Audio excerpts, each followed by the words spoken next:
25. And would you please stand and join me in the Pledge of Allegiance? Pledge allegiance to the flag of the United States of America and to the republic for which it stands, one nation, under God, indivisible, with liberty and justice for all. I wonder if that's going to change. Well, they got rid of God and then they put it back in already. What else are you going to do? Okay, so roll call, please. Yes, good morning. President Powell. Here. Vice President Estrada will be absent for today's meeting. Director Bianco. Here. Director Aguilar. Here. And I will note if Director Nelson joins us and mark that for the record. Thank you. Yeah, so I have a script, but I'll do the script once Peter gets online. Do we have anyone from the public wishing to comment at this time? Hearing none. We have two items of study. They're kind of related. And Carla He's not here, but David is not She'll here. be joining, and I apologize, Mr. President.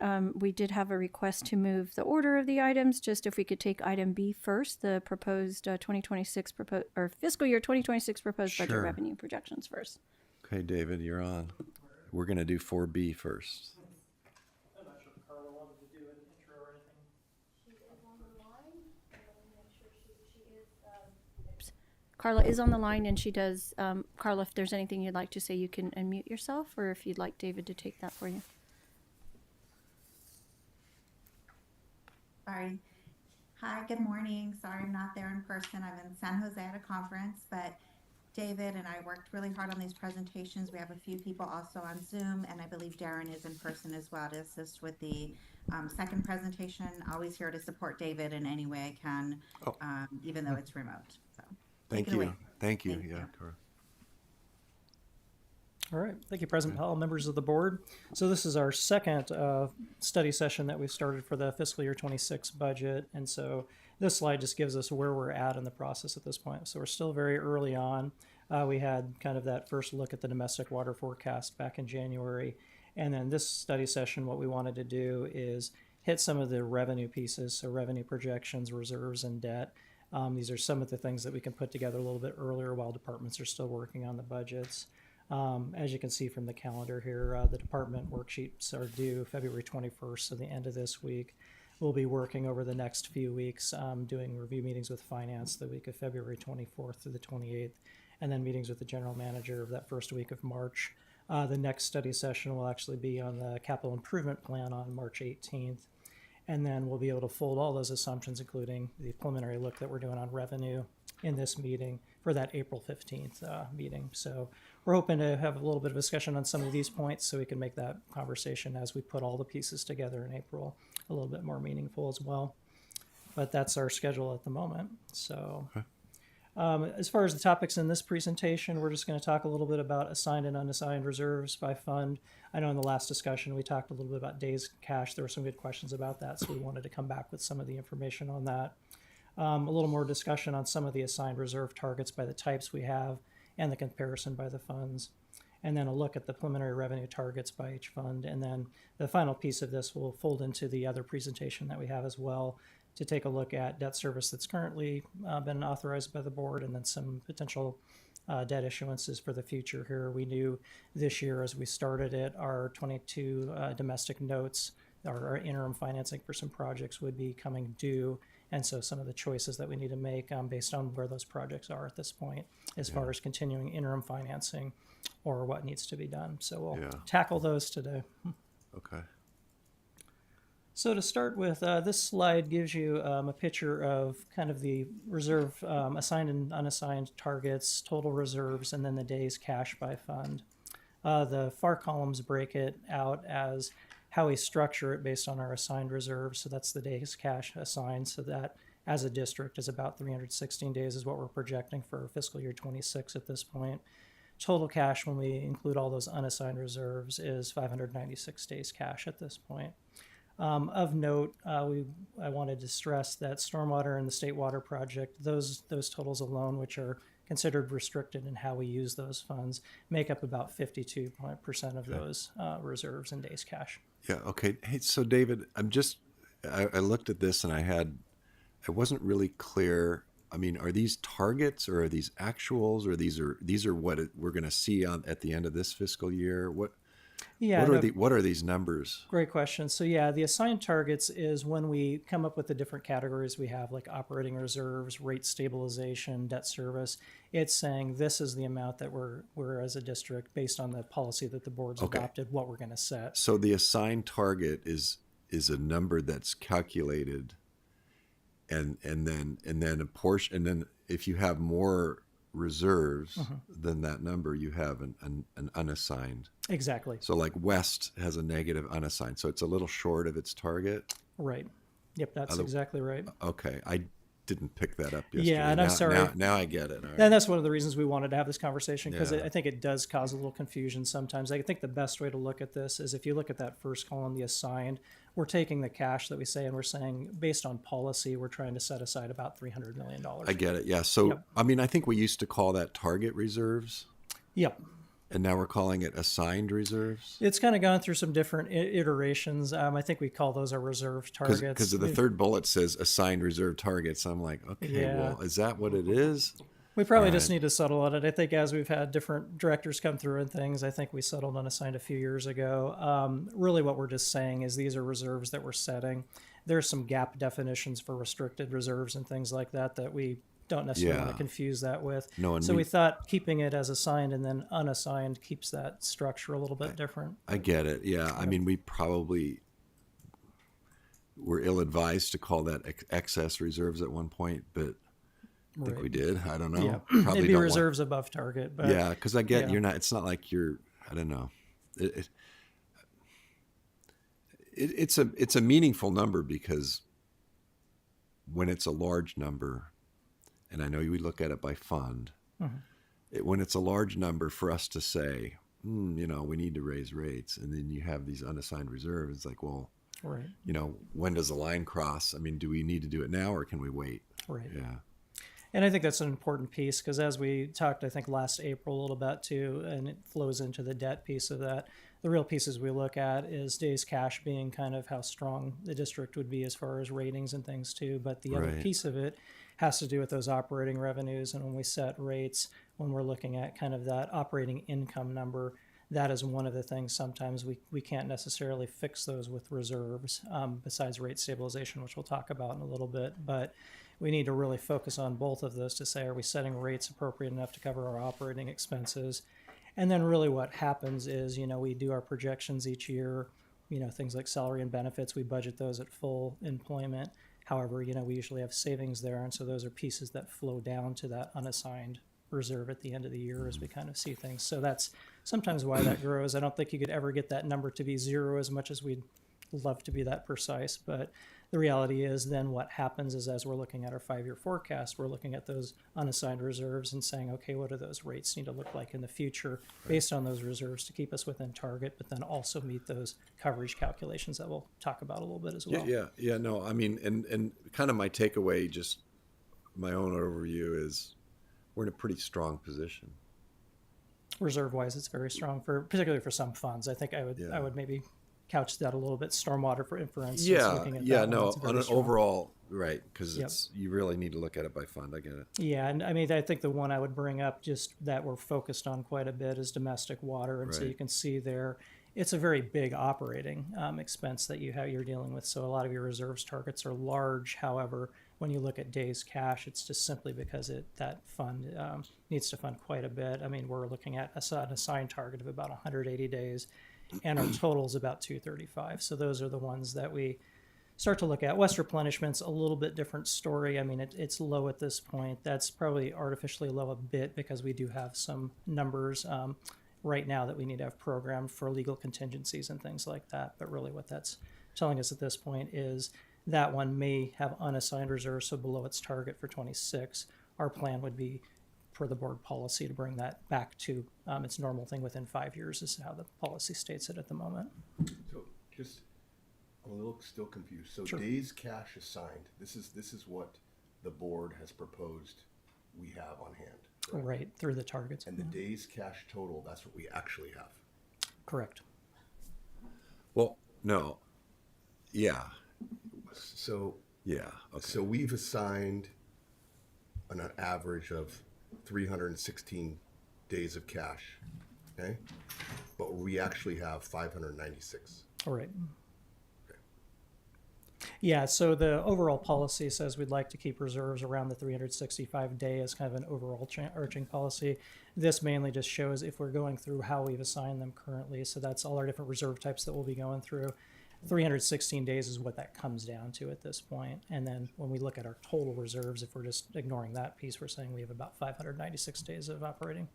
So when we do a financing, a bond financing, for example, do the underwriters look at the total reserve assigned cash and days, or do they look at it by fund? So it's depends. I think we have some ratings that they look at the agency as an organization. Mostly, it has to do with the debt issuance. Darren can correct me if I'm wrong on this, but if we're doing a domestic issuance, they'll be looking at that fund specifically to say what are the strengths for that. And so that's really when we look at the issuances, like the East replenishment. So the Oasis debt. That's basically they were looking at that fund's strength. For these interim notes that we have for domestic, they were looking at that fund, and then for stormwater. Those loans, they were looking at that as well. So then, thank you for that. And then one more question. So when I'm looking at State Water Project, 114 million assigned, but then nothing unassigned, that 114 is still restricted? It's actually restricted, which is why we call that assigned. So yeah, since that comes in through that State Water Project tax, then that can only be used for State Water Project pieces. And so we don't have an unassigned piece for that. The majority of where those go is kind of a water purchases reserve that we have at this point. So is all then of stormwater, the 127 million, not restricted? In stormwater, yeah, you've got 51 that's restricted by basically the categories that we have. We have 127 million at this That is point. not restricted.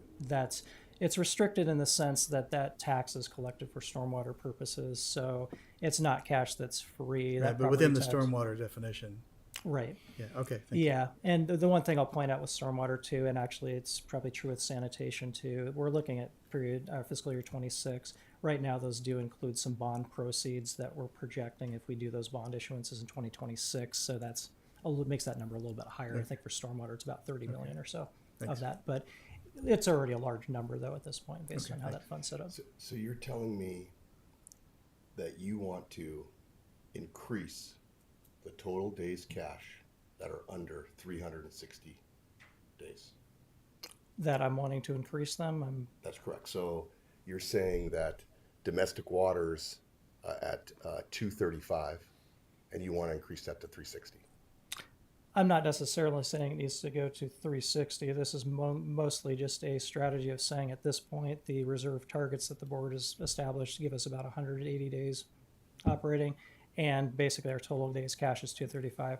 I would say in general our goal should probably be to get a higher. It really will depend on a rating at this point, but we do need to stress that we try and meet our reserve targets at this point. Or the reserve target would be 180 days. We had But a good. We as had a a good. overall, we're talking about 365. It's not necessarily by a fund, so I don't think we're not setting rates to get to 365 if that's the question. Well, we're already over at 365. For the agency, but not the for the agency. fund. Correct. But we did get a good agency on domestic water. I mean, a good rating, correct? At this 235. It was probably a little bit different number. We've drawn down the reserves some, as you recall, to pay down the SRF loan. That was about 17 million. There were some things that we've done that have drawn down But domestic what I'm getting reserves. at is, are you going to are you setting these budgets in here at 360? No, as far as the reserve total, I'm setting that at 180 is the way we would be looking at that. So whatever gets us to our reserve targets for domestic, that's generally how we try and program the rates. But also, as we talked about, looking at where the operating income comes in. So when we look at where revenues are going to be, less expenses, we need an operating income number to be able to cover our debt service. So it's kind of a multi-test that we're looking at, right? So I'm looking at basically what we need to do as a rate perspective to make sure we meet our 1.25 coverage. We need to have at least enough money left over after we've paid our operating expenses to be able to cover debt service. That's the first test. The second test would be, have we met our reserve targets, which we can drop below those per the policy, but then we'd be structuring rates for the years to come to say within 5 years, our goal is to bring those reserve targets back to at least at what this point's calculated, that 180. Now that number will move as we'll talk about. Operating reserves are set to be basically 90 days of operating cash. As those expenses grow each year, you'll see those reserves go up based on that proportion. So 180 may be a little bit different as we look down the road, but we're not trying to say, I'm trying to get to 365 for domestic.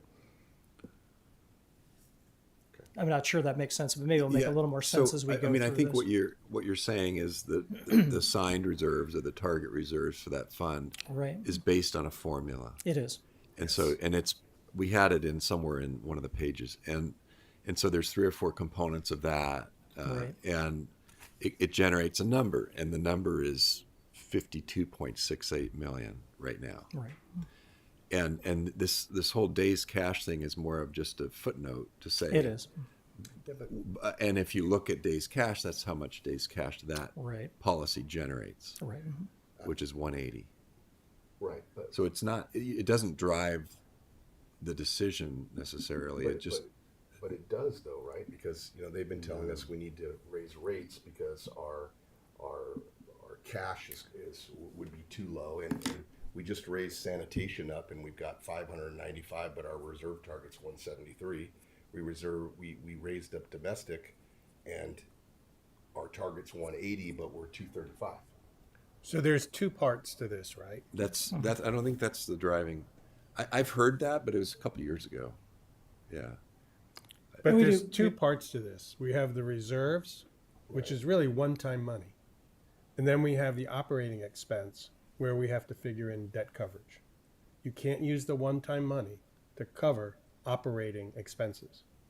What they want to see is that you've got enough revenue coming in to meet your expenses and provide debt coverage. And you can't consider the reserves there. I mean, it gets... Yeah. So that drives the rates. That's a different slide though. We do Yeah. have that towards the end, so we can take a Yeah. look at least what those numbers look like at this point. Yeah. But it is really those 2 pieces are the main pieces. Yeah. that I we're don't think looking at. I've heard So- you guys say that the days cash today is driving the Right. rate decisions. Yeah. But I think we did hear it once a few years ago. Yeah, and it's important to note, even with the 235, that is including an assumption at this point that we would be issuing bonds in 25, which flows through to reserves as those CIP projects are paid for. So that is part of that number is the conversation we'll be having as we go today. So David, on these numbers, is the legal set aside lawsuit contingency fund, is that included in these numbers? we don't have them set as an assigned reserve. What we have that set is showing as an expenditure essentially that would reduce this number. So it would be higher if those don't happen. So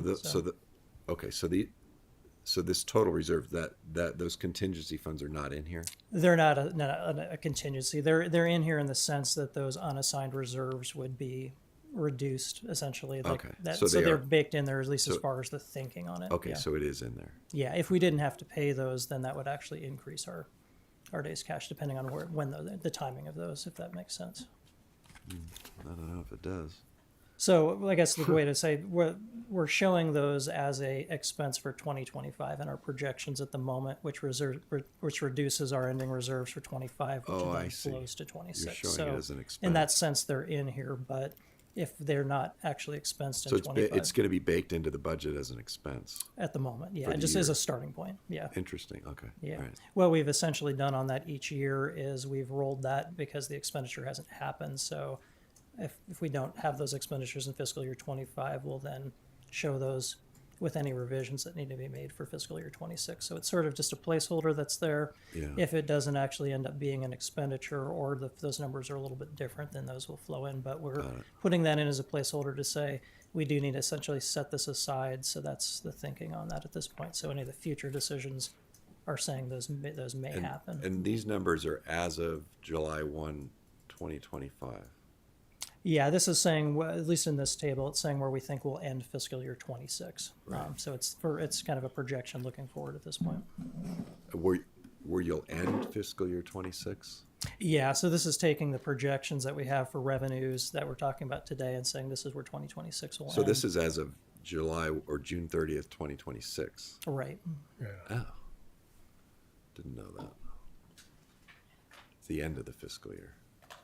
Well, The end yeah, of the it's next just we're looking at the next budget, so that's the essentially end this of is the where it next would end as fiscal it year. flows through. So. It's like a year and a half forward. All right. 15 months. Okay. Okay, so I'll go to the next slide here, which are, maybe we'll get in a little more of the types and things like that we can talk about. So this slide shows our assigned reserves, so the number, the 316 days that we were talking about, broken out by the types of reserves that we have at this point. So as we can see from this slide, our operating reserves are about 106.8 of that total. Water purchases, which are the restricted ones for state water project at this point, are about 61.5.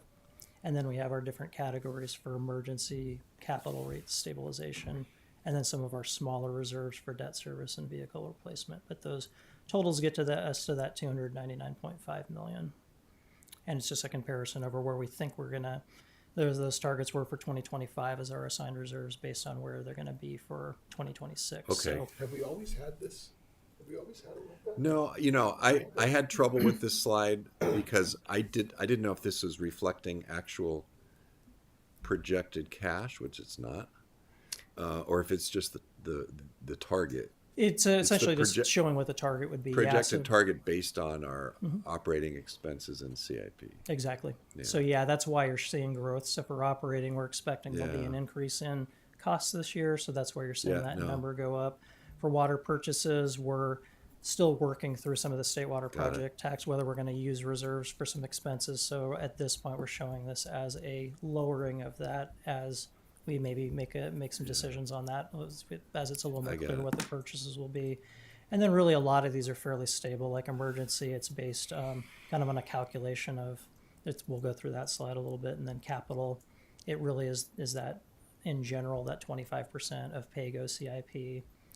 Rate stabilization changes a bit based on revenues as well, but that's fairly the same for both years. And then debt service is actually increasing, so you're seeing a bit of an increase on that Okay. as well. Got it. So that's kind of the overall picture. We'll go into the individual funds on each of these as we go, which have a little bit more information. So the largest of the operating reserves, as again, it's the restricted state water project fund. The last time we brought the reserve policy to the board, I believe it was July of 2023, we updated the operating reserve for state water project to include a 180-day operating reserve, which is why that's larger than a lot of them. The majority of these are 90-day operating reserves, so this is kind of how those break out. Okay. So rate stabilization is a specific reserve that in some of the debt agreements that we have, it's the only reserve that we can basically, depending on the agreement and whether or not we have SRF loans, et cetera, we can actually draw from those reserves if we do have something happen. For instance, domestic's a good example of where we do have sometimes fairly large swings in consumption. And so this is one of the times that where you could actually take a reserve if we had a shortfall to meet coverage in a certain year and be able to apply those. We actually would not have been able to do this had the board not decided to pay off that SRF loan for domestic this year. So this now allows us to do that. Cut that down. The unfortunate piece of that is with the sanitation fund, we have those SRF loans that were already collateralized. We couldn't pay those off early. We are using those for non-potable projects. So part of the consideration for us is rate stabilization isn't necessarily as useful for sanitation. So you can see their amount's a little bit smaller anyway, but it's one of the things that some of the funds, as we have funds that have issued debt with rates, it's an important reserve to have because it is one of the reserves you can actually draw on to make coverage if Have we necessary. had this before? Rate stabilization reserve? It's part of the reserve. It's part of the overall We've never calculation. used that name though. Yeah, it's in the reserve policy. He's just breaking it down by. Yeah, we're just trying to show I've never each seen it category. broken down like this, but yeah. Yeah, and we were hoping this would be, a helpful conversation on this because it is going through each of the categories just to compare the funds too. So rate stabilizations for every fund. We don't have that for stormwater at this point because I believe the policy, because it's primarily property tax, there hasn't been necessarily the same desire to have a rate stabilization for this one, nor a need because our debt is based on a property tax revenue source as opposed to a rate revenue. So domestic, it's important to have this state water project. I think the same thing too, because there's fluctuation sometimes between expenses and what we needed to do. That was the determination that one had that. Canal Water Fund, and you can kind of see as the list goes down. Yeah. And it's basically just 10% in general of what those rates, program rates would be, with sanitation being just the only one that's just focused, I believe, on the non-residential sewer rate is why it has a little bit smaller one. Why are you excluding the residential? You know, it's one of those things, as I've tried to go back through the policies, there was a decision at some point to do that. And It works, so why mess with it? yeah, and Right. I think Carla, I don't know if she'd had the chance to preference it. As we go through these slides, we tried to highlight some of the, I would say maybe inconsistencies with some of the funds as the board goes. Yeah. So if we had direction to actually want to streamline those, that's something. But I think the thinking behind that is, again, since we put the majority of those on the property tax bill, it's fairly stable for us to Right. actually get those collections. So that's why Yeah. they chose to do that on maybe more of the Oh, variable that makes piece of it. sense. Okay, got Yeah, it. but that, as far as I could go back, that's been kind of what that Yeah. calculation had been. Okay. So, but that's about 27.4 million of the total.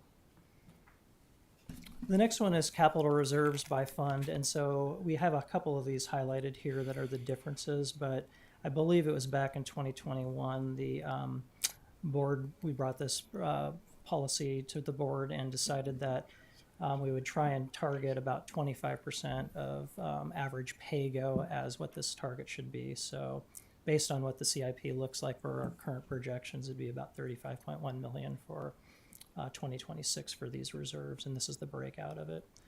The two outliers is stormwater reserves are funded at 70% of the average 5-year CIP per the reserve policy. I've tried to go back and look at some of the history on that. I haven't necessarily been able to come up with why 70 was the number, but that's at least where it is at this point. I think a lot of it has to do with the fact that those projects are so large and expensive, and that's been one of the reasons why that one is a bigger number. And then canal reserves are funded at 2% of the gross capital asset value of the system, so it's a little bit different piece of that. So if we were going to bring those to, say, the same target, if we were going to do that, that would bring stormwater down to about 5.9 million. And canal, if we were going to use kind of that same benchmark, that'd be about 1.1 million, just kind of for comparison there. I mean, arguably, something like stormwater, you'd rather spend it than hold it. Right. Why have all these big reserves? Why not spend it and build the projects? I mean, I So can make- that's another piece that could be, Yeah. if we have direction that you'd want to do any revisions to the policy, these are some things that Yeah. we can bring back. But again, it was mostly, and I think this layout, as you said, I don't think we've had this layout before to kind of show the comparison of how Yeah. large some are versus others. Yeah, and no, as we it does talked about. seems a little out of whack to me. Okay. So emergency reserve targets, so these are basically established to deal with unexpected emergency, critical repairs, operating expenses, things like that. And so, again, the two largest ones are the outliers to the policy. Most of these are fairly easy to calculate. Accounting does a calculation every year that we talk about that 1% of net capital assets per the reserve policies. So we adjust that each year based on what those numbers are. Essentially looking at our assets less depreciation to get us to that number. The canal reserves were set at 1% of the replacement cost of fixed assets. This is another one of those. I went back to see what could I find on this. I didn't find exactly where they came up with replacement costs, but as far as I went back to 2002, the canal reserve was about 1.3 million versus, the current number, which is over 20.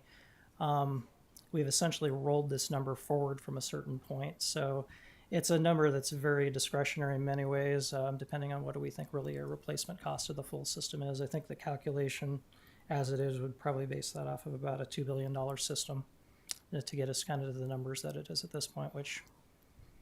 Yeah, I mean, I would be more focused on what's an emergency and Sure. making sure we allow ourselves to use it if we need to use Right. it. Right. Yeah, and we know that obviously we have a lot of relationships with USBR and things like that too with the canal. So that's, depending on what those repairs could be, but those are the types of things. So that's a larger reserve than the others. With stormwater, went back to the same look. So in 2002, that reserve was about 1.7 million. It looks like the policy was changed in 2006, so about 20 years ago. I found the numbers that they had 11.6 million in emergency repairs, 4 million in flood fighting, and 2 million in flood damage.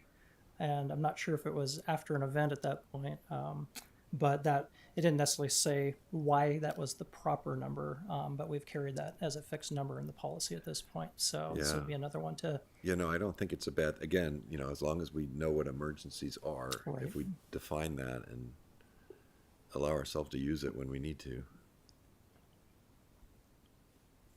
Yeah. and so this reserve for vehicle replacements is simply based on when we're looking at the budget each year, when Motor Pool looks at what they're going to be replacing and how we assign that to each fund. So you'll see kind of a little bit of variability between the 2 years, but it really depends on, as they're looking at what needs to be replaced that year, we basically just do a set aside to make sure that we have funds available for those purchases. Okay. So I believe that's set as a target of around 3 million or so at this point for the overall motor pool replacement.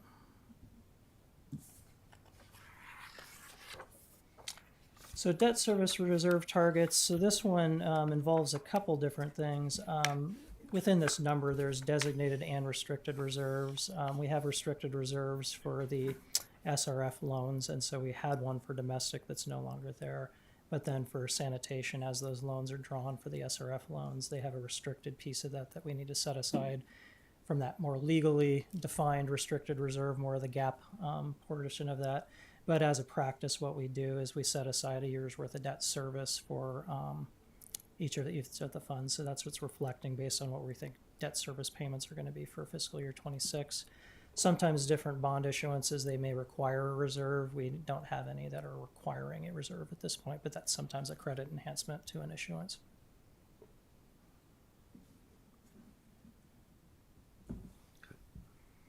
And then this one was mostly just for demonstration. We don't have any other funds with water purchase reserves at this point, but with the State Water Project, this is the set-asides that we currently have at this point for when water may be available for purchase, and just due to the variability of table A water and a lot of different things that we have. So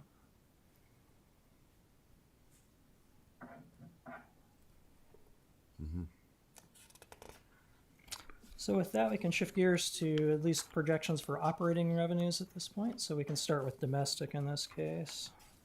So right now we're projecting about 112.9 million for operating reserves. At this point, or excuse me, for operating revenue. At this point, this projection includes the 5% that we discussed at the last board study session. We gave a few different options of the 5, 2.5, and 0, but just for this slide's purposes, this is reflecting that 5% increase. As we talked about, we've been able to increase our projected volume to 39 million CCF just based on this year's consumption. We've had a lot of variability over the last few years. We were around 36 million the prior fiscal year. So really when we're looking at this, we're trying to do that delicate balance of where we think consumption is going to be. It's a good thing when it's higher. It does include higher expenses and things like that as well. But we also are trying to be realistic on where those targets may need to go over the 5-year forecast. So that's where we have the numbers set at this point. The service charges, they're pretty stable. They're based really, the only increase you'll see that. We do have a factor in for increases in customers and things like that, but that portion is a fixed charge, so you don't see as much variability to that year over year. And then the property taxes have been updated to reflect the increase in AV that we're continuing to see at this point, and we have 3% focused for the years going forward. And then this fund is still receiving $3.9 million from the West RAC to pay off that Mid-Valley Pipeline loan. So those are kind of the major assumptions with this piece. But that largest portion is $75.7 million for domestic water sales. That's the largest portion of this budget. David, so the debt from the West Fund, so that'll be repaid. Yeah, so right now it's scheduled with those particular payments for about a 15-year repayment. So that's the what it actually helps us for is it may not. So as we looked at with the West RAC, we were showing that it was a little below its target reserves. It's paying the domestic fund for that. But this 3.9 million is really one of the things that helps domestic meet its coverage, because when we're looking at our operating revenues, so that operating income we talk about, we then include also this interfund loan revenue to make sure we can meet our debt service So we can coverage as track it. well. Okay, thanks. So those are both factors that, as Director Bianco was talking about, when I'm looking at what we need to do to set rates on that, having that revenue in there actually helps us offset what we would have needed otherwise to make sure we meet coverage.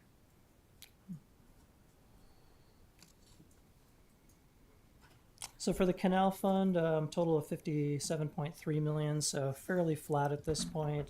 We currently are not proposing any rate increases based on the current rates and tiers and things like that we have set up. It assumes the continuation of the curtailment and fallowing programs at this point, and then updates to property tax, which is a pretty big piece of this particular fund too. That's at about 14.9 million. And then so we talked about the curtailments, the 14 million curtailment revenue, and some of the other factors we're still working on is revenue for underrun, and a few of these that will be going through the budget process and be giving you a more refined number by April at this point.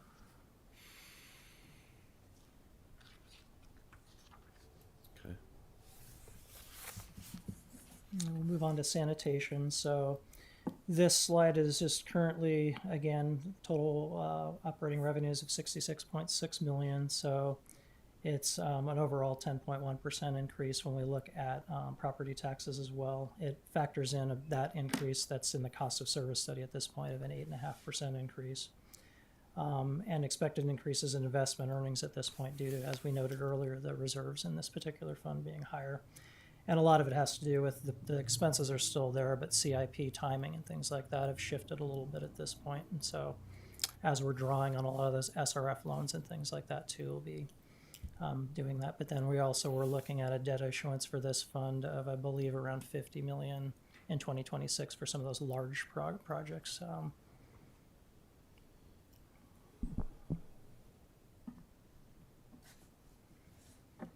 Move on to stormwater, so 39 million for this fund. Again, very heavy on the property tax piece, so you can see that's the majority of what you're seeing here. Investment income, because of those reserves, is fairly high as well.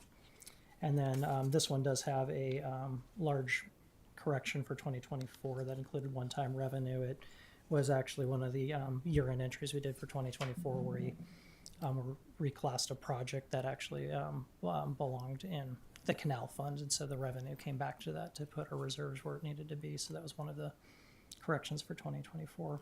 But that's where you're reflecting in other revenue. It's normally lease revenue and things like that. It's more stable, like the blue bars show. Pretty big correction. What project was that? Trying to remember. Do you remember, Sarah? I'll have to come back with that info. But there was, I think it was a correction from like 2018. It was an older project that, as we were going through and looking at some of the reserves and where things needed to be, it was one of the prior period adjustments that the auditors had us correct this year as well for this fund. So, but it brought revenue back to the fund, so that's why it was reflected there.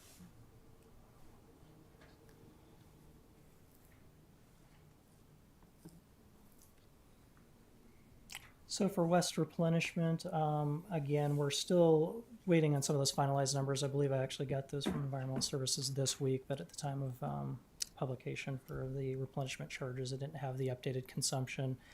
We look at that on a calendar year because anybody who doesn't pump 25 acre feet is excluded from that list. So we'll take a look at that and give you the refined projections, but really we're showing those as being fairly consistent with 2025 projections at this point. Again, this fund receives property tax revenue, and then water sales for non-potable sales too are some of the major revenue sources for it. This fund also had a one-time correction to another revenue. I believe this had to do with a reserve correction that needed to come from sanitation when the funds in the non-potable piece of that was taken care of a few years ago.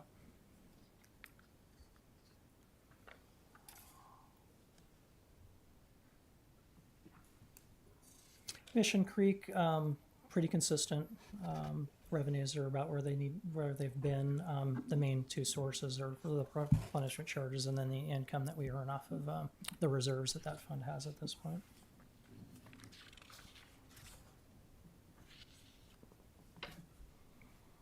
And then East replenishment, 16.6 million in revenues, largely property tax and replenishment charges. This fund is still, because of the curtailment at this point, the expenses for this fund are fairly low, so reserves are growing for this point, but no expected increase for any of their replenishment funds recommended for 26 at this point.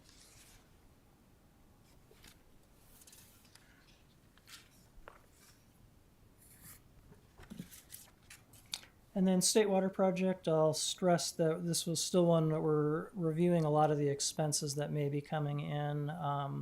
At this point, AV has been very strong for this fund, as well as our general district property taxes. And so we're not sure on necessarily a rate yet, but this does reflect the sense that we'll be discussing with the board what that rate needs to be, depending on what future expenses need. But expecting it probably would be potentially lower than the 11 cents per hundred of AV that we're currently charging at this point, just based on how those expenses have kind of hit over time at this point. So we'd be able to draw down some of the reserves that we've talked about for that fund to cover any expenses that may happen depending on how we're going to structure those rates, or if there's additional water that could be available as well. David, doesn't a decrease just create kind of an expectation that we're going to continue to decrease the tax rate in this fund? I mean, why would we? Why would we present it? Yeah. Well, I think part of this is we're trying to give an overall picture. Our commitment has always been each year to come to the board and say, do we think we need to keep that tax one more year? And it really has been. Let's kind of wait and see. I think we're really to the point that we do need to make a decision on whether or not, if expenses aren't materializing as they are, we do need to look at the property tax rate to see, is it worth ratcheting that back a little bit and then using some of the reserves as we build that forward again. But it's very difficult to project this one, and I know Robert's not necessarily here to talk a little bit about State Water Project, but there are a lot of big projects that are coming yet, and I think a lot of it's just timing. As AV's grown at just a pretty high rate at this point, we want to make sure that that rate is set properly Yeah. to I cover. just think it's awkward. Yeah, Oh, I would Understood. love to lower that rate. Well, we raised, you gotta remember, we raised it, what, 3 or 4 years ago from 10 to 11. Yeah. And we did that because of all these huge projects that the state proposed and to get ahead of it. And those projects are being, they're just being stretched out. And so we're looking at this like, boy, should we bring it back down to the 10? right. And then wait for those projects to completely materialize. Yeah, but we still have more projects than we have money.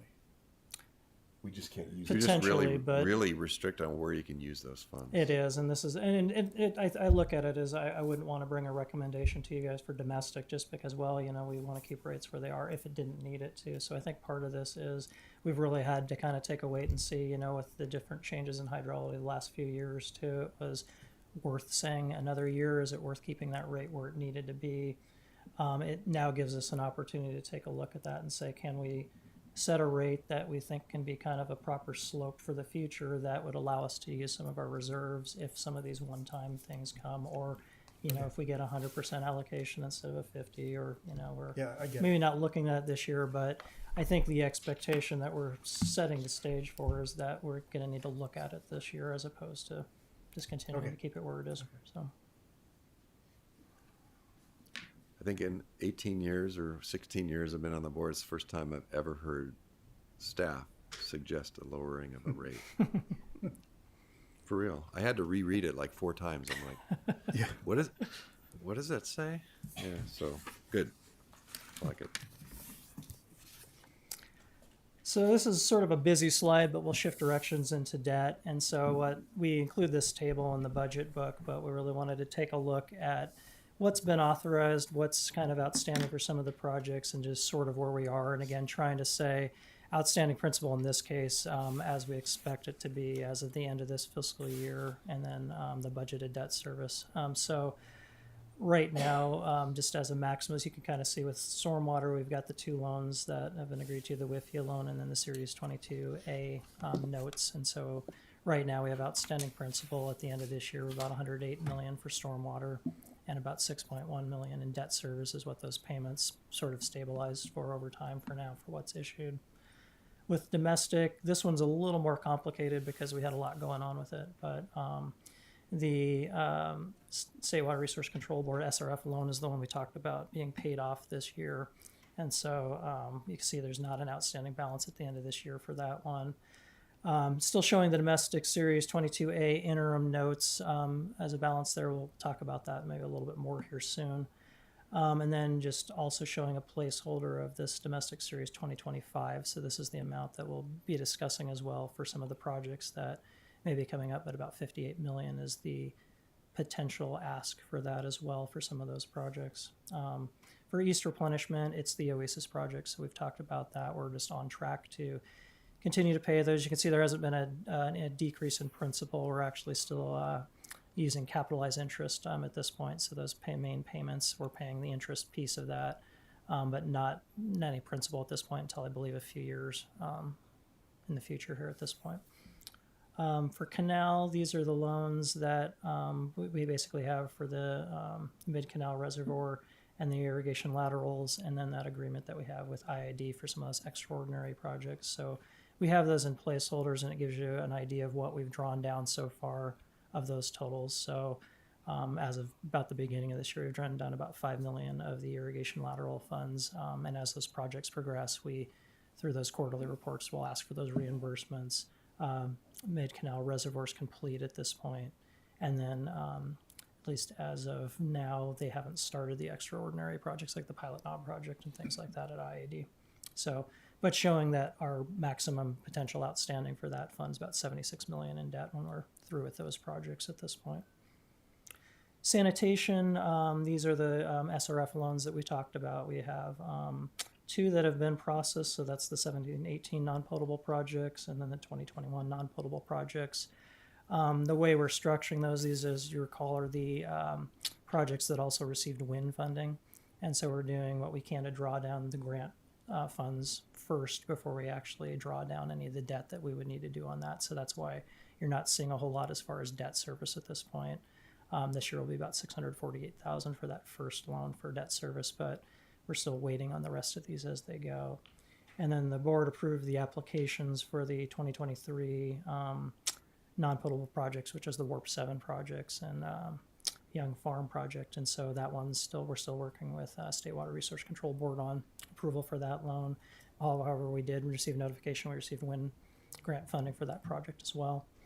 And then the latest application is for the, call them the 2024-25 non-potable projects, I believe. That was a basket of projects that affect like Warp 10 and Warp 7 as well, but that's the other loan that we have out there as an application at this point. So just wanted to give that picture of that, if we fully draw these, it'd be about 110, but the expectation is that because of grant funding, those won't be fully drawn at this point, but it'll just depend on how things go as far as cost. So this gives you kind of the overall picture of where we're at. And then we can talk a little bit about coverage on the next slides before we transition into domestic. So we'll start with stormwater. So again, simple chart, but this really gives you the picture of the operating revenue, operating expenses that we talked about, and then that number that, as we talked about early in the presentation, that we balance that operating income. So you can see for stormwater, it's a strong number. Our expenses are only 13 versus our operating revenues that are much higher at this point. So when we look at that, our coverage is fairly strong, even though we have about $6.1 million in debt service. Our coverage remains strong in there. And really our goal and the covenant that we have is we need to keep at least that 1.25 times coverage. So meaning that we at least have enough for that $6 million or so debt service plus 25% as a minimum to meet that coverage.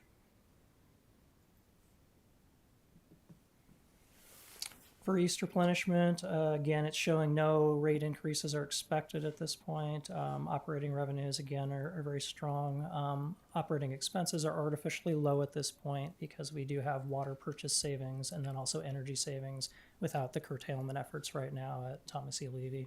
And so right now our coverage is very strong. This would be one as those ramp up again.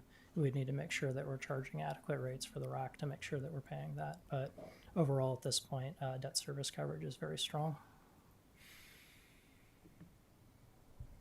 For the Canal Fund, we don't necessarily have a coverage requirement through the USBR loans, but based on our master resolution and just policy, we're using that same 1.25 minimum coverage just as an example. Really, again, here in this fund, it's because the debt service amounts are very low that our coverage is so high at this point. But as those build, that coverage will drop as it goes. But right now, we've got revenue of about $57 million with operating expenses of about 40. So we have fairly strong operating income in this fund to be able to cover any debt service payments.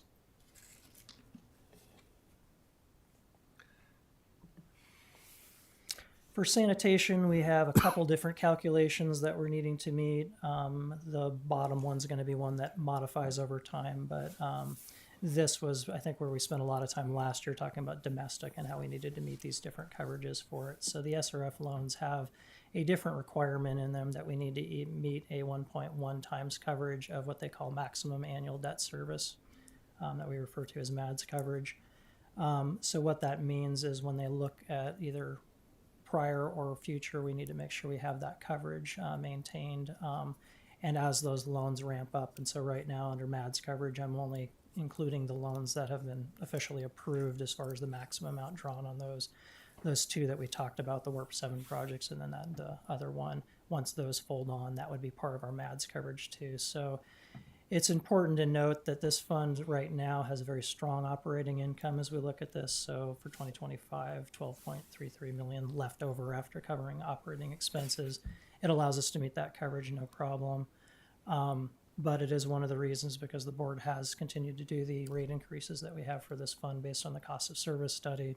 It does allow this coverage to be maintained. And these are those SRF loans that even if we had the ability to pay off at this point, they have that coverage. And so we can't at this point, just based on how they've collateralized those out.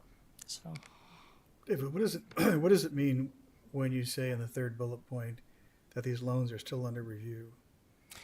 they're I under mean, one the of them is a 23-24 Yeah, loan. they're I under would the have thought, they're under the application process, and so these do take quite a while to go through the state. I know I'm still working with their legal counsel, and BVK has been working with some of the agreements with the WARP 7 one, which was the 2023. They kind of had those as the funding buckets. That application's been with them for a while, and so we're still working through some details in the agreement and just making sure that that one's ready to go. I think that one's very close. The 24-25 we just recently applied for, so that was, I believe, this past winter, or I think December. but you're closer on the 23-24. We're really close on that one. I think the only indication we have right now, and one of the hiccups is based on what state funding and things like that, they are looking at whether or not the original grant that we had with SRF would be included.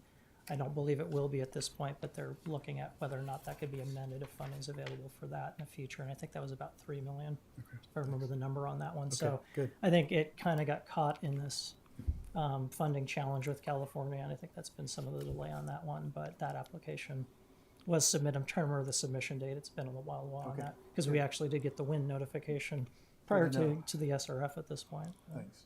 So without a rate increase for sanitation, we'll still be within the debt coverage ratio.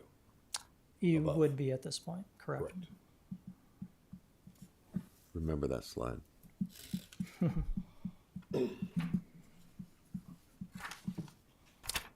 So shifting to domestic, this slide we included in the last presentation too. I have kind of the same slices that we looked at this too. So this shows again, we did a 5% increase in 2025. We have a recommended, essentially at this point, increase of 5 just based on the preliminary numbers, but also showing what a 2.5 and a 0 would look like for this fund as well. Really the magic number again is that operating income loss, or income or loss. It's basically showing positive if it's doesn't have parentheses, but under this year we're showing about 3.74 million based on projections of positive income for that to cover debt service. With a 5% increase for next year, that number is about 6.18 based on those projections. A 2.5 gets us to about 3.8, and then a 0 still maintains a positive number, unlike where we were looking at last year when it would look like a negative one without an increase. So it maintains the positive piece. The other piece of that, what we talked about, is that middle section where that interfund loan revenue for the Mid-Valley Pipeline loan, that 3.9, helps us get to that revenue available for debt service of 7.68. So you can see under the three scenarios how that helps us with that coverage under each of those. And then the debt service amount is right now a projection. I didn't put a calculation in for 2025 because a lot of that is excluded principal. And based on our conversations, we may have some capitalized interest and some SRF interest that would actually go to a calculation on that. But depending on what we're looking at with what needs to be done with that this year, that number may change a little bit. But at least for the future look at this point, if we do the debt issuance that we're talking about today, it looks like our debt service would potentially be that 3 to 4 million range. So that's kind of what we're looking at, right, going forward to make sure we have coverage for that under those scenarios. So again, without a rate increase, we still meet our debt coverage. Projected at the moment, correct. Okay. And the reason I guess I'll put on this one too is because we removed that MADS calculation, which we probably would not have met that calculation with the SRF loan that the fund had before, because we're only looking at the 1.25. Then it is showing at this point, at least projected, that would work without a rate increase. But that causes some other challenges, I suppose, with the debt issuance and things as well. But just to give we committed to coming back to the board on each of these that had rates involved if we weren't proposing a zero, to kind of show what that picture would look like on each of these as we move forward. So if we, sorry. We're also projecting water sales to go down. Slightly at this Yes. point, yeah. Yeah, Yeah, so it's it's more of a trend to get it back down to about 36 million over the And it may. 5-year forecast, but yeah. Anyway, Without a increase, can we still do the entire $58 million debt issuance? Not sure on this case. That might be a question as we talk a little bit more about debt, how that may impact things. But I think as we've stressed, by doing rate increases, I think it shows to rating agencies and things like that we're serious about making sure we meet our coverage. This is fairly low, I would say, if we're looking at operating income.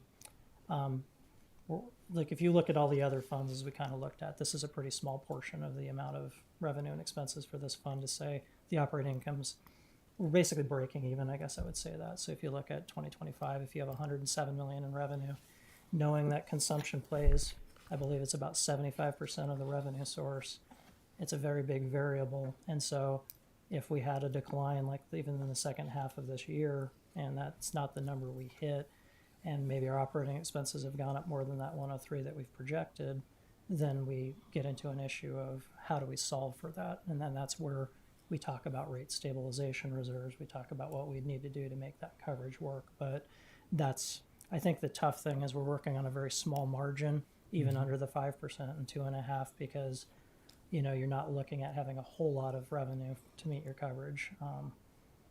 Now, could you dip into your reserves as far as expenditures? Yes, but it's the coverage piece of it that we'd be worried about. And I think as you're issuing debt, when they're looking at this, it's one of the considerations that goes into, are we doing steady increases? Are we making sure we're paying for the system? Are we investing in capital improvements? Are we doing the things we need to do? And then do we have reserves in case these things happen too? So that would probably be my answer. I'm not sure it's a direct answer. No, you did. No, you did. Thank you. I appreciate that. But it's one of those things that it's maybe it depends. It depends on what that would look like. But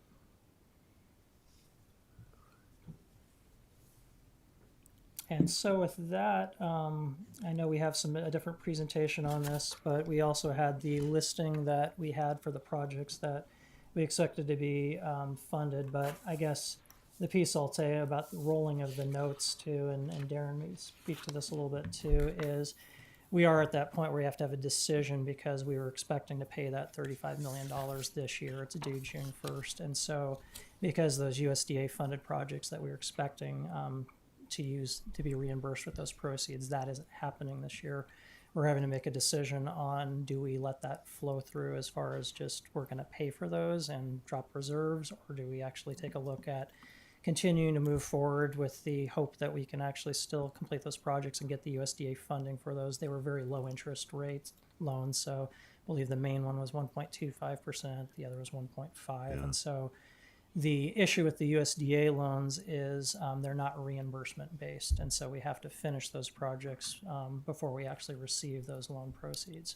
And so that's why we needed to set up the 22 domestic notes to actually pay for those projects. We've actually utilized those proceeds for some other projects because otherwise we'd be dealing with the fact that we're sitting on money, earning interest on it, and would potentially have to pay what they call arbitrage yield on that. So we did use those net proceeds to fund other projects, which has kind of kept our reserves where they are. But we're now to a situation where we need to decide with these projects, do we fund them permanently through debt, or do we continue those notes for a few years and then basically wait for those USDA proceeds? So Yeah, I mean,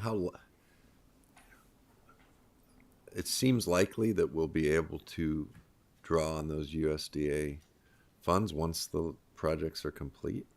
And it's at the low rate, right? It's at a very low rate at this point, yeah. Yeah, it just seems like, I know you're calling this roll the note. It's not a familiar term to me, but it seems almost like a bridge. You're trying to build a bridge between now and whenever these projects get finished, and you can Yeah. draw on the USDA portion, but it seems expensive to me. For the project basket, yeah. Just to do the bridge. And, you know, you could use reserves. We could potentially, I think it's one of the scenarios we looked at, I think it would drop domestic reserves, so I want to say it was about 12 million. And so it's pretty significant if we have that 35 million come out this year without anything to replace But it. there's a plan to draw on those other notes, or those other loans. Several years in the future, yeah. And it gets I mean, back into that scenario where we'd basically be setting rates to try and get our reserves back to that over 5 years. So that is one of the I scenarios. mean, when we you looked say at. several years, I was assuming it was like 2 years. As far as the funding, yeah. So I believe the USDA agreement, I believe, is 2027. I think that's correct, Harry. I can't remember. So we basically, as we look at the roll, I think we originally set these notes because we thought these would be completed by this year. We'd be able to draw on those. What we're looking at rolling is this for a few more years to basically be able to hopefully take advantage of the USDA funding, which we would then be reimbursed a few years from now. But the issue being, we've also used these 35 million in projects. So this slide shows kind of what we've drawn on. So these top lines are the portion that we've used in the 2022 notes for other projects at this point that aren't USDA funded. So I believe that total is about 25 million or so. And what we need to do with these projects is either include these in a new bond issuance, which is included in that 58.7 million, along with the projects that are in that second grouping that we talked about last year, including in a bond issuance for 2026. So those are the two pieces that get us to that 58. The USDA projects, the other portion of that has been funded, would essentially be what the notes are rolling to then allow the space for the rest of those project costs to come in. But I might be getting ahead of the other presentation at this point. So, All right. Well, yeah, let's do the presentation, I guess. I mean, I can at least say it, looking through it, it looks expensive. Thanks, David. Well done. Yeah. So we'd like to see alternatives. Sure. Let's see.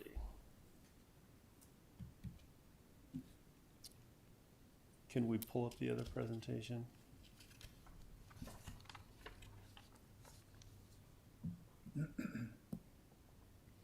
Perfect.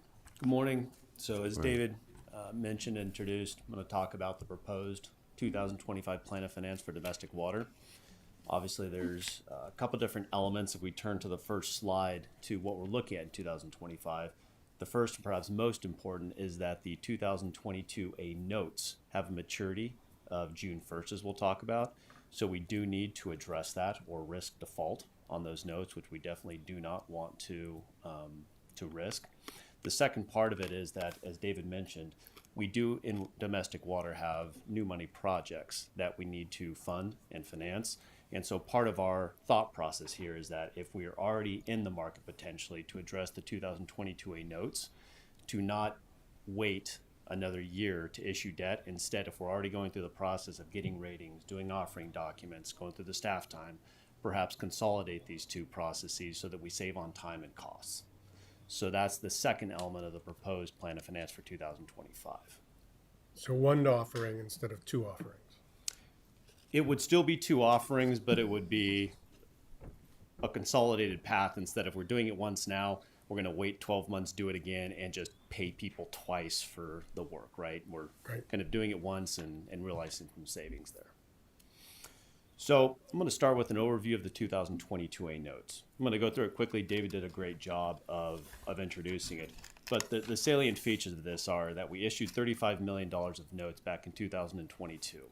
These were for projects that were ultimately anticipating to be funded by a USDA loan. USDA loans will not provide financing until the project is complete. So you have to secure your own construction financing. the 2022A notes with a mechanism for that. At the time, we thought the projects would be completed around June 2025 or before, so we structured it with a maturity of June 2025 with an optional redemption feature of June 2024.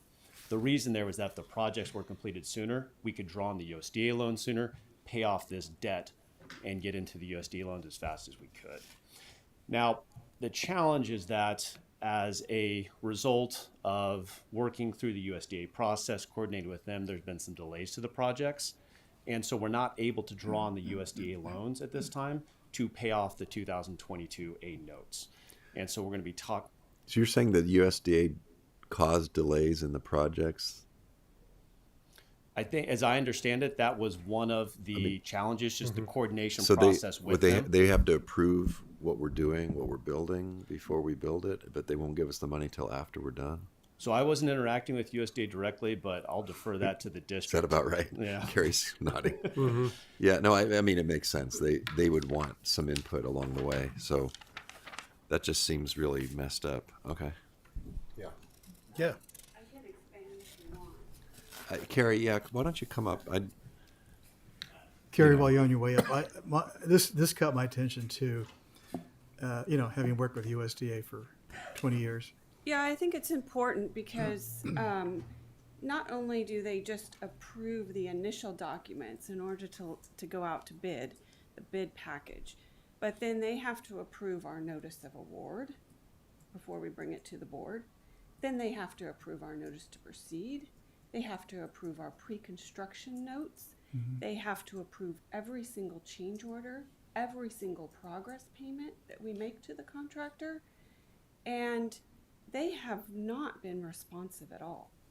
And so, change orders are timely and, we need those wrapped up within a few days typically. We'll go months sometimes. And we have to proceed at our own risk because we know we're paying for it with this interim financing in order to maintain our obligations with the contractor. Because we can't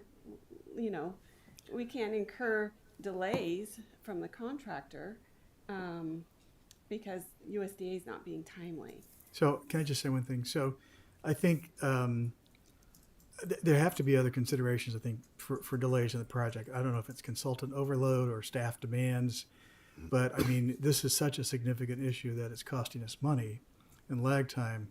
I don't know if like some sort of high level meeting with USDA or something that could break the logjam would be. We've tried. We've tried. We've gone above. The current staff we're working with right now, their supervisor was promoted to another position, so they have interim people. We've reached out and gotten sporadic responses. We've tried to schedule a meeting with the new staff. They've canceled on us at least 3 times. The staff level people, like the project managers that are working with my project managers, have to get permission from their supervisor to meet with us. And so we can't even have like a new meet and greet meeting because they can't get approval from their supervisor because they don't have a supervisor. Well, maybe we can talk offline because I'm getting a different story from USDA. Oh, I would love to. Yeah, good. Okay. You'll hear about it. Okay. Okay. So they've slowed the project down, but then we've kind of moved on without them at our own risk because we have a contractor in place that. We have a contract with the contractor. The USDA doesn't have the contract with the contractor. Yeah. Okay. Thank you. And so before we move on to these slides in terms of some of the financing options that we're looking at, one of the things that we're looking at here is we call it a roll. President Powell, you had a good description of as well, a bridge. Really, when I say roll, we're just taking maturity and instead of paying it off with long-term debt like we were expecting, we roll the maturity another 2 to 3 years. So we bridge it until potentially the projects are complete. We can draw on the USDA loans as well as get the grants and pay off the note. So it's not an extension? You can think of it as an extension as well, except what we can't do is we can't just go out to investors and say, hey, your debt is maturing June of 25. What if we just make that maturity June of 27 or 28? We're having to go out and issue new debt. And one of two forms that we're going to talk about, and reset it that way with a new debt issuance. Okay. If you Google rolling a banknote, it doesn't come up with anything similar to what you guys are talking about. Google might be wrong. Yeah, no, I mean, it wasn't even an option. It's weird. So if we quickly go over the USDA loans that we have two letters of condition. We have one for the reservoir project. That's through the Rural Utilities Services loan of about $2 million with a grant of about $1.2 million. The second letter of condition we have is for three different projects, well, categories of projects: North Shore, Dale Kyler, as well as three of the booster pump stations. That's the larger loan, about $22.7 million, with about $5 million in grant funding associated with that. One of the projects within the letter of conditions, 2, has been completed, so that's the North Shore project. However, as we talked about, the other projects have been delayed.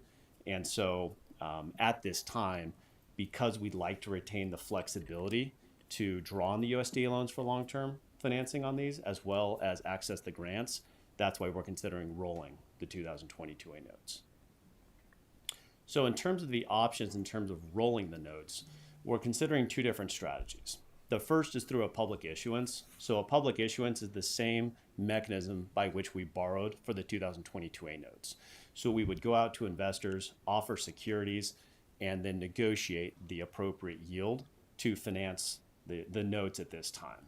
The benefits with that is that we have flexibility in terms of timing and our ability to set the provisions of our borrowing. In addition, right now, as we'll talk about, we think that there's a lower interest cost associated with the public issuance. The downside of a public issuance is that there are higher upfront fees. And that's because if we do a public issuance, we need ratings. We need to have an offering statement that we present to investors for them to make an investment decision. Those come at a cost. But at the end of the day, right now with the public issuance, we're estimating that cost to be about 4.09%, inclusive of all of the issuance expenses.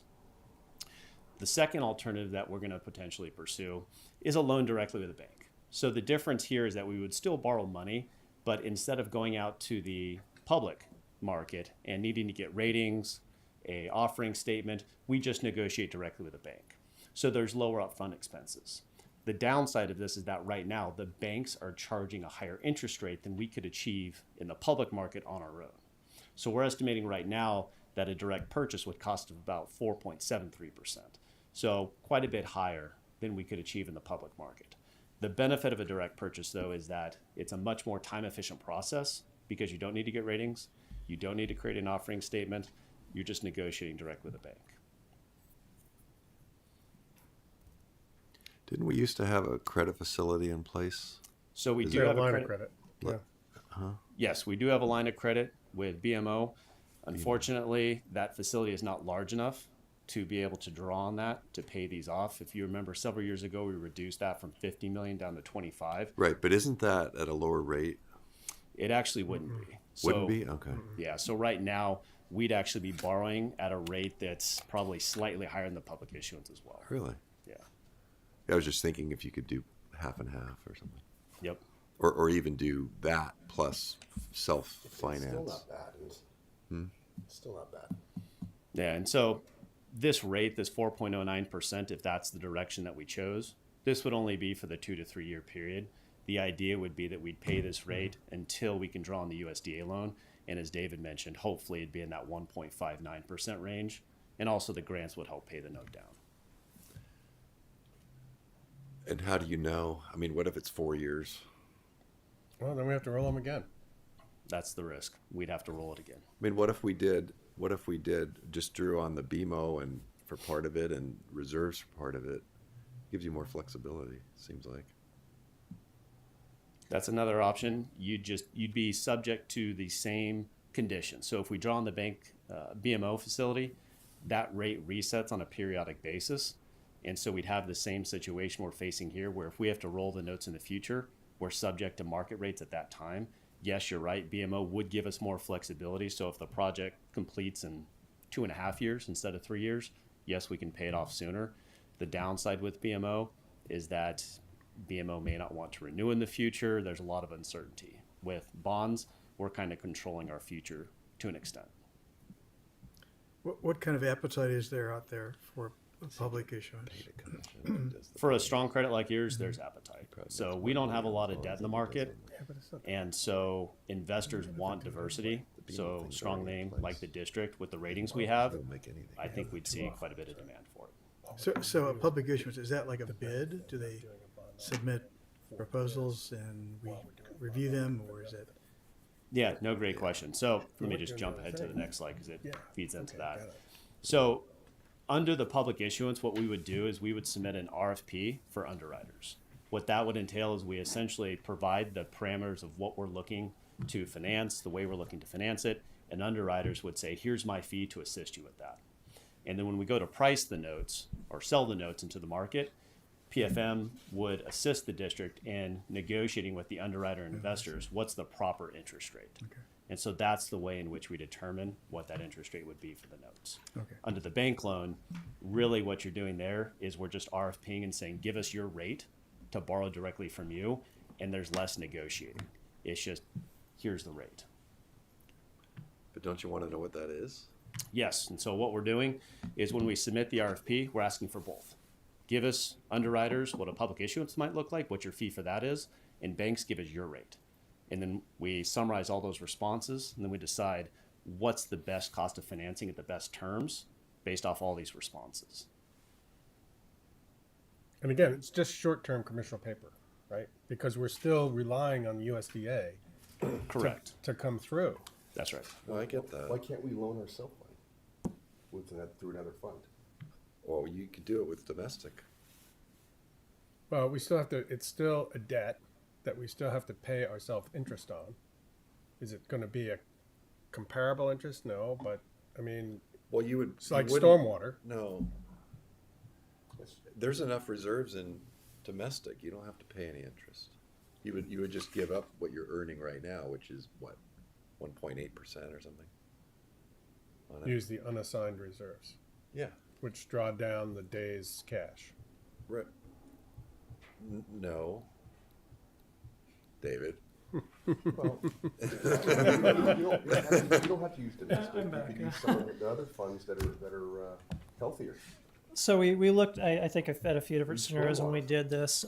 So like I said, if we Like just another basically fund. have to expense the 35 Like we did million with this Western year, States. we would really get those reserves down to, I believe it was about 12 million for domestic, which is a big hole from a rate perspective to actually try and get back to those reserves targets that we talked about Well, today. yeah, but it seems like we could recognize that that hole could be filled with the USDA loans.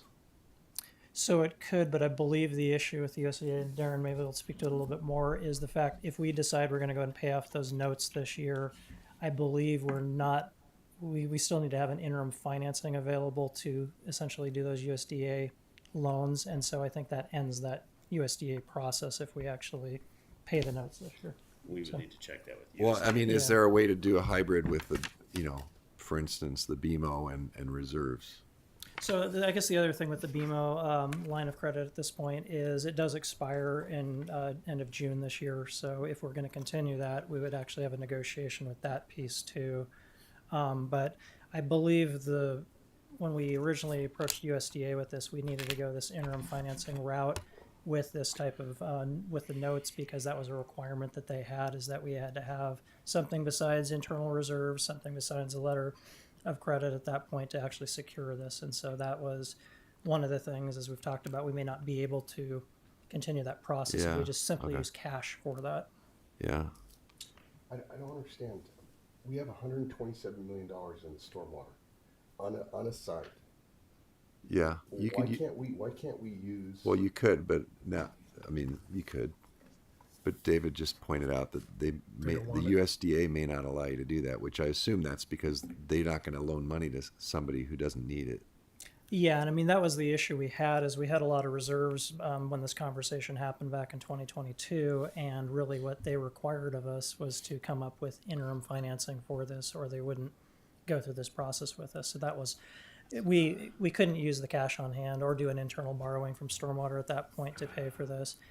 It again now becomes, we may lose that USDA funding if we don't continue doing that process with the One of the requirement that benefits- USDA has. So. I mean, they won't let you. It's like a straitjacket. They won't let you do logical things. But one of the benefits is it's not just the loan, we get a grant as well, right? Yeah, We'd be you want leaving the the grant on grants the too. You table don't if want to we- lose So those. in order to get the grant, we have to basically take the loan. No, we want the money. See, We want the loan. We're already in. I know. Just I mean- we need to buy. We need to figure out how to get from here to there. You get 2 or 3 years We're of gonna- this roll thing you're talking about. The bridge. Yeah, The reissuance, the refinance. all these new words for things. That's yeah. right. Whatever. Okay. So in terms of the broader timeline, obviously the study session today, the plan would be to distribute an RFP for underwriters as well as banks tomorrow. Leave that outstanding for about 2 weeks, get responses. What we would be doing in the meantime is developing legal documents, and the target would be to come back to the board for approval April 22nd. So what that would allow us to do is be in a position to price the notes then at the beginning of May and close those May 15th, giving us a little bit of buffer until that June 1st maturity. We don't want to press too Yeah. far up against them. Yeah. Understood. Okay. Do we have other things in the pipeline this is going to happen to? Just like this? No? Okay. Nope. Most of everything is really long term. Yeah, this was one of the unique, again, as David mentioned, we had to provide construction financing. We talked to USDA. We've got plenty of cash. Can we just show you that we have cash to pay for these and just reimburse us? They said no. Isn't that terrible? Can we use our BMO facility? And they said you could, but you'd basically have to draw on it, put the money in an escrow, so you'd be borrowing anyways. We tried several solutions to figure out how can we not borrow for this. And it's just the terms of the program, because they're having to provide loans to all sorts of entities across the credit spectrum. So it's one of the difficult things about the program. Which we may not be using again. The rate's great. Yeah. I mean, we're chasing the rate, obviously, and we're chasing the grant money. That's But right. it's the non-responsive staff that has created, I know, the the whole administrative problem. burden on our part that makes it less, reasonable, feasible. Okay. It's become a problem. So the second part of this is, as we're looking at the CIP for domestic water, there's been identified about $58 million of financing needs. And so the thought would be that if we are going through the process of rolling or bridging the notes, the 22 notes, if we do a public issuance, we'd be going through getting ratings anyways, creating an offering statement. That's that same process that we would follow for any new money issuance. And so to really just do those in parallel to hopefully realize some time and cost efficiencies. And so what we've done is we've looked at the CIP and structured out what a hypothetical financing would look like. So the numbers that we had, around $58 million of project fund proceeds that we need to fund. So for that, we'd issue about $60 million of bonds, because that covers both some capitalized interest as well as the issuance expenses associated with the bonds. And what the current market rates show is that for 30-year financing, we'd borrowed about 4.25%. And so that would be our cost for 30 years. We'd have the ability in 10 years, if rates were such that we could refinance this loan, pay it down, whatever we'd want to do at that time. It is worth pointing out that with both the notes as well as the bonds, under our master resolution, we have a rate covenant. And so going forward, just like the other funds, we need to make sure that every year we set rates and charges such that we would meet at least the rate covenant for both the notes and the bonds. Right now, the way that we've structured this is we've tried to alleviate debt service in the first few years, just mitigate the impact on domestic water. So we have structured this with capitalized interest. We would work with staff as we go along to figure out how much cap-I, if any, do we need, because that is a cost over the long run that we'd incur. But we're estimating debt service of about $4 million per year over the long run from this size of an issuance. I don't know if I'm real interested in this. We've got a lot of debt already. I know we have these projects, but Yeah, I mean, if you go back to the slide that shows the, a lot of them is Talavera, that money, yeah, and those are already in the works on the major issues. go back to slide 4. Yeah. I mean, this is going to tie our hands big time. So I It's just gonna want to tire point Andy out more. what the projects are for the 58 million. So as both David and Darren have mentioned, we are paying for projects that are already complete. So, if you see the Sun City Talavera, the phase 1 and Talavera phase 2, Talavera is out of order. We did phase 2 first. And so those projects are already complete. Those were done a few years ago. And the projects that we're currently working on that are in design, that are ready to go to construction in a few months, that we mentioned last year at the CIP, are the next phases of Sun City and Talavera. And then the other two projects are the booster station that's located in Thunderbird, which we are close to being finished on the design, and then the Reservoir 5514.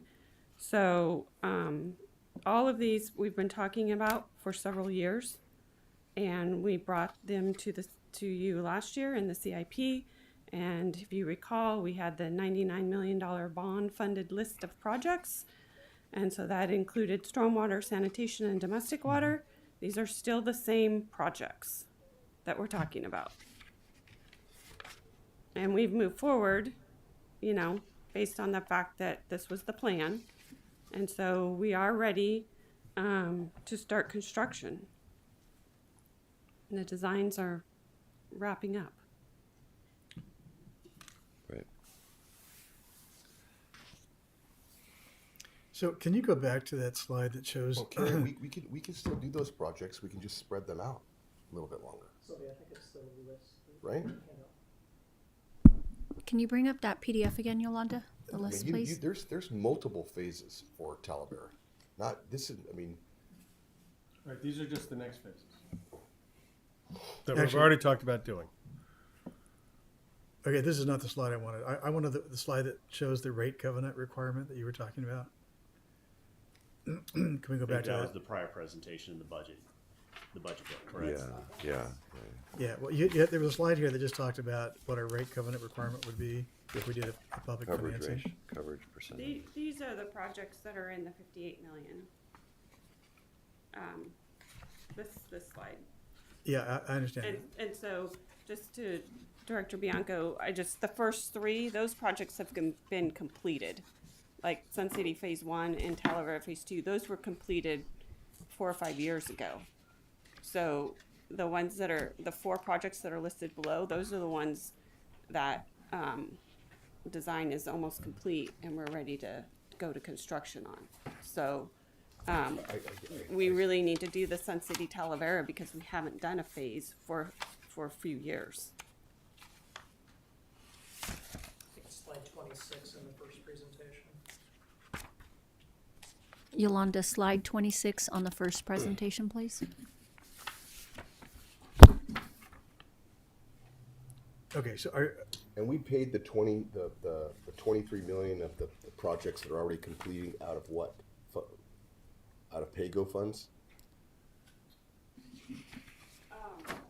The first bucket,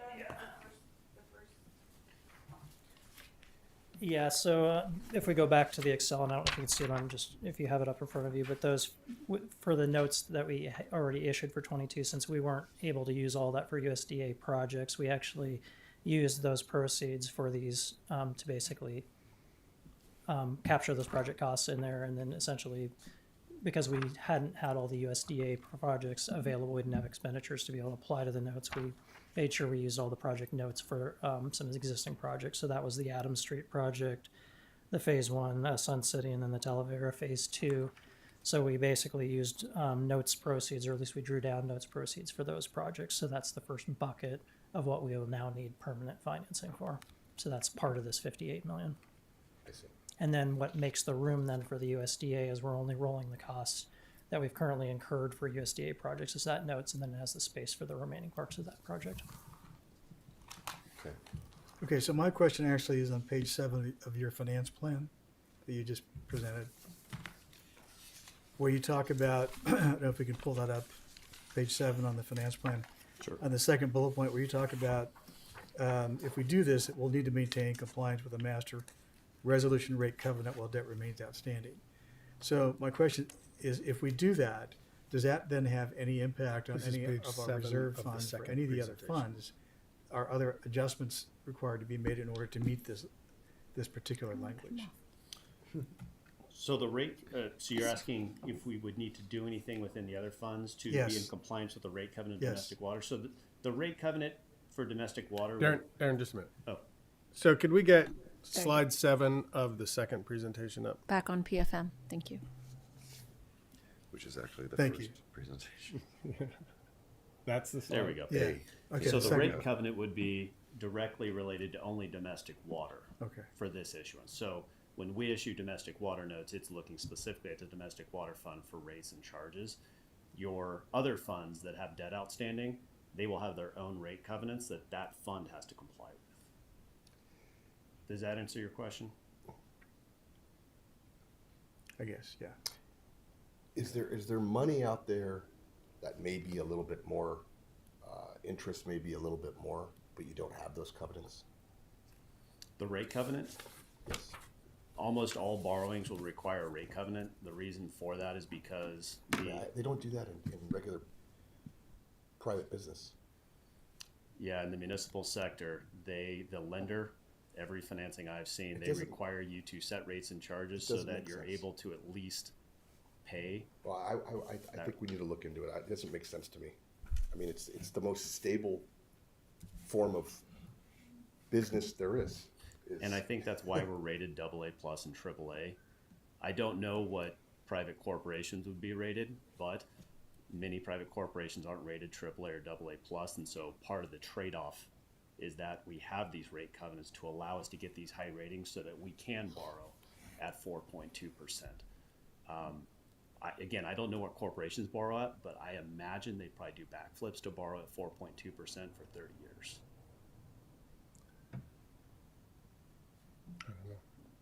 I have some current numbers. I'm not borrowing, but I saw a variable rate. Right now It's not much. It's not much more than a little over 8%. A little over 8%. But I do That's a lot understand Yeah. your thought there in terms of Yeah. we have cash. Why do we need to current. comply with the rate covenant? But again, because of the ratings we do have, that allows us to borrow at more I hate cost to effective see rates. these and I it's- know. I just hate to tie potentially it to the slip board's away. hands. So I don't like that. And the last Yeah. time we did, I vowed I don't want to do that. If we have to. Well, which tie is our part of the hands. reason we paid off the SRF loan. That had an even more onerous rate Yes, covenant, it that did. 5-year MADS. So that was really handcuffing us. Right. Part of the problem is we're dealing with other state and federal agencies that are very risk averse. Yes. They want to make sure if they give us the money that they can go back to their legislative bodies and say, this is how the agency spent the money you gave us. And so the administrative burden on staff to do this is incredible. You're not seeing that. But what you are seeing is the benefit that accrues to the district by doing this. For a long time, this district was only PAYGO because they didn't want to get into this. Now we're into it in a big way, Yeah. and these are the problems that we're getting. So, I mean, the other way to do it is to raise rates and use PAYGO. I mean, it's work that has to be done. And it's also when we go to borrow why we look at these different options, state, federal versus just your self-funding, because typically if we borrow on our own, we issue debt, we don't go through an SRF or federal program, we get to set the terms to a much larger extent so we can make them more flexible. Your documents, your bond counsel drafted documents that are very flexible, we don't have those same flexibilities when we go to the state and the feds most of the time. So that's part of the calculus that goes into how do we need to borrow, fair. or where do we borrow from? Yeah, we've done a pretty good job of Absolutely. borrowing and getting grants. Yeah. Okay. Well, No I- action. no action. I get what your next steps are. It makes sense. You're going to go and issue the RFP tomorrow. That makes sense. I just want to make sure we see options Absolutely. Thanks, Darren. Thank you. Thank you. and be careful of that 2-year thing. It might be 3. I don't know how you can leave yourself some. I would you know, bank on 3. I would do 3 with an 4. early, with a chance to pay it early. I don't know how you can do that. That's probably what we'll end up doing is doing a 3-year note with that same 1-year Yeah. call feature so that if the projects Yeah. do complete in 2 years, we can draw on the USDA loans. Yeah. So Okay. I mean, the district did give itself a year. extra. Yeah, that seems like ancient history. Yes. That didn't happen. Okay. David, anything else? No, I think just for, as we talked about calendar then, so our next study session will be on CIP, so we'll have kind of the full picture of where that's going to be going for the next 5 years.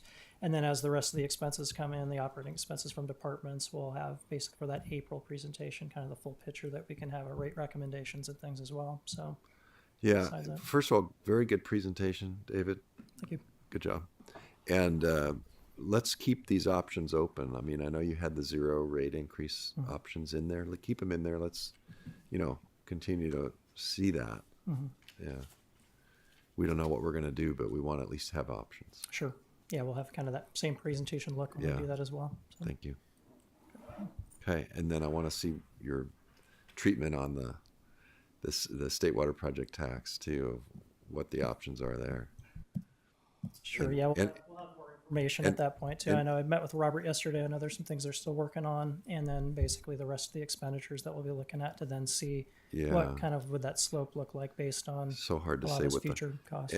And then I know we talked on some of those prior year corrections. If you could get back to me on that, I would appreciate Sure, it. we'll get you the There were like details. 3 different funds that had those, and they were pretty big. Yeah, and there were some, as I think we kind of highlighted in the budget book, there were some prior period adjustments that had to do with some new GASB requirements and things too that Okay. we highlighted, but we can kind of have more of that too, because it does affect for 2024, at least the financials looked kind of from our original slice that we did with the Q4 report last year too. So we'll make sure to include that in each of the funds as well. Okay. Thank you. Perfect. Anything else? All right. Well, that concludes our. Still no public comment. This concludes our study session. Thank you. We are Thank you adjourned. all.